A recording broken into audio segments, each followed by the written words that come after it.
আসসালামু আলাইকুম রহমতুল্লাহ বরকাতু। আশা করছি ভালো আছেন। আগামী ত্রয়োদশ নির্বাচন 12 ফেব্রুয়ারি হতে যাচ্ছে বাংলাদেশে। রাজনৈতিক দলগুলোর নির্বাচনী প্রচারণায় ব্যস্ত সবাই। এরই মাঝে একটি রাজনৈতিক দল 71-এ মুক্তিযুদ্ধে বিপক্ষে তাদের অবস্থান ছিল। পাকিস্তান এবং পূর্ব পাকিস্তান আমাদের যে বাংলাদেশ বর্তমানে, পূর্ব পাকিস্তানের প্রতি পাকিস্তানি হানাদার বাহিনীরা যখন জুলুম, নির্যাতন, অত্যাচার, অবিচার শুরু করেছিল, তখন আমাদের বাংলাদেশে কিছু সংখ্যক লোক এই পাকিস্তানি হানাদার বাহিনীদের সাথে সংযুক্ত হয়ে তাদেরকে সহযোগিতা করে আমাদের বাংলাদেশের আনাচে কানাচে, অলি গলি, রাস্তাঘাট সব দেখিয়েছে, সব চিনিয়েছে। হাজার হাজার মানুষের অর্থ সম্পদ লুট করেছে, হাজার হাজার মা বোনদের ইজ্জত লুটেছে একমাত্র একটি বাহিনীর কারণে, সেটি হচ্ছে রাজাকার। এই রাজাকারের চিহ্ন, এই রাজাকারের দাগ লেগে আছে আমাদের বাংলাদেশের একটি রাজনৈতিক দলের গায়ে। এটি চিরন্তন সত্য কথা। হ্যাঁ, ইয়ং জেনারেশন যাদের বয়স এখনও 20 বছর থেকে 25 বছরের মধ্যে, তারা বলতে পারবে না।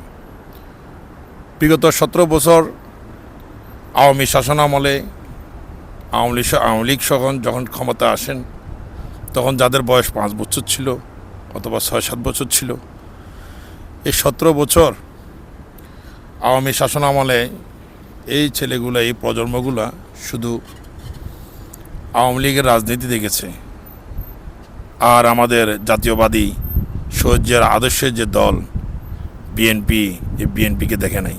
তাদের কোনো প্রচারণা ছিল না, তারা কোনো রাজনৈতিক মাঠে ছিল না, তারা কোনো অপকর্মে ছিল না।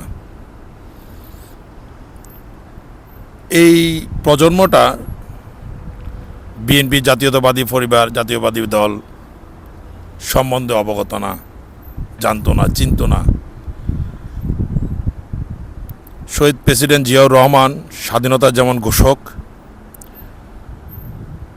চট্টগ্রাম কালুঘাট বেতারকেন্দ্র থেকে যখন ঘোষণা দিয়েছেন, শহীদ প্রেসিডেন্ট জিয়াউর রহমান মুক্তিযুদ্ধে যখন ডাক দিয়েছেন, এই ইতিহাসগুলো চিরন্তন সত্য। এটি কেউ চাইলেও ধামাচাপা দিতে পারবে না, যা পারেনি বিগত 17 বছরে আওয়ামী সরকার। এই রাজনৈতিক দল যাদের গায়ে রাজাকারের চিহ্ন লেগে আছে, তারা এখন চিৎকার ও মরিয়া হয়ে উঠেছে আবার বাংলাদেশে সেই ক্ষমতা আসার জন্য, ক্ষমতায় বসার জন্য, সরকার গঠন করার জন্য। এতই সোজা?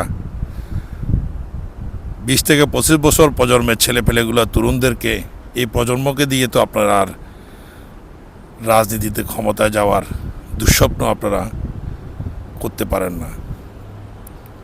বাংলাদেশের জনগণ তো জানে, বাংলাদেশের মানুষ জানে, ইতিহাস জানে। ইতিহাসে কাদের অবস্থান কোথায় ছিল তারা ভুলে যায়নি এখনো। কই আমাদের বাংলাদেশ জাতীয়তা পরিবারের, জাতীয়তাবাদী দলেরকে কেউ তো রাজাকার বলে না, রাজাকার যুদ্ধের বিপক্ষে অবস্থান বলে না। শহীদ প্রেসিডেন্ট জিয়াউর রহমান ছিলেন একজন বীর মুক্তিযোদ্ধা। কই আওয়ামী লীগকেও তো কেউ কখনো রাজাকার বলেনি, রাজাকারের চিহ্ন তাদের গায়ে নেই।